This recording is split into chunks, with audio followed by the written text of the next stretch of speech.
আমার হাতে আপনারা চারটা সাইজের চারটা ব্লক আপনারা দেখতে পাচ্ছেন।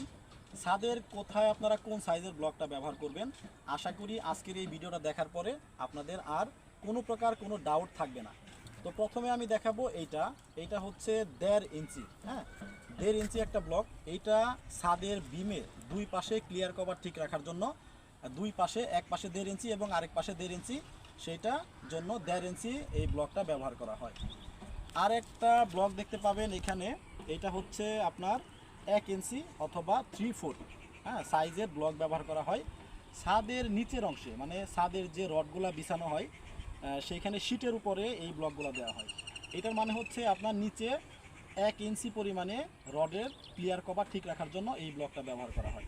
হ্যাঁ আপনারা আসলে স্ক্রিনেও কিন্তু দেখতে পাচ্ছেন, আমি প্রত্যেকটা সিন দেখাই দিব যে কোথায় এটা কোথায় ব্যবহার করবেন।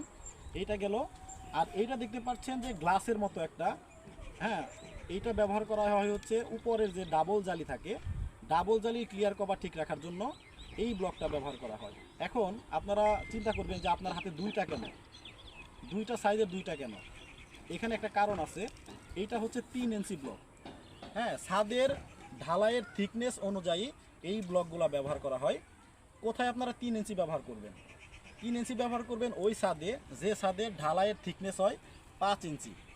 আমি আবারও বলতেছি, যেখানে 5 ইঞ্চি ঢালাই হয় সেখানে 3 ইঞ্চি এই ব্লকটা ব্যবহার করতে হয়। এবং যেখানে হচ্ছে আপনার 5.5 ইঞ্চি ঢালাই হয় অনেক জায়গায় ছাদে, সেখানে আপনার 3.5 ইঞ্চি ব্লকটা ব্যবহার করতে হবে। এবং অনেক জায়গায় দেখবেন যে যেখানে থাকে হচ্ছে আপনার কনসিল ভীম দিয়ে যে ছাদগুলো করা হয়, সেইখানে কিন্তু 6 ইঞ্চি পরিমাণে ঢালাই হয়ে থাকে। এই 6 ইঞ্চি ঢালাইয়ের মধ্যে কিন্তু এই 3.5 ইঞ্চি ব্লক ব্যবহার করলে হবে না, সেইখানে আবার 4 ইঞ্চি ব্লকটা ব্যবহার করতে হবে। তো আশা করি আপনারা এই ভিডিও থেকে জানতে পারছেন ছাদের কোন জায়গায় ক্লিয়ার কভার ঠিক রাখার জন্য কোথায় কোন সাইজের ব্লকটা ব্যবহার করা হয়। সো এইরকমই ভিডিওগুলো নিয়মিত আমার ফেসবুক পেজ এবং ইউটিউব চ্যানেলে আপলোড আমি করে থাকি। আশা করি এই তথ্যগুলো পেতে চাইলে অবশ্যই আমার ফেসবুক পেজ এবং ইউটিউব চ্যানেলটা সাবস্ক্রাইব করে রাখবেন। আজকের মতো এই পর্যন্তই বিদায় নিচ্ছি আমি রাসেল। সবাই ভালো থাকবেন, সুস্থ থাকবেন। আল্লাহ হাফেজ।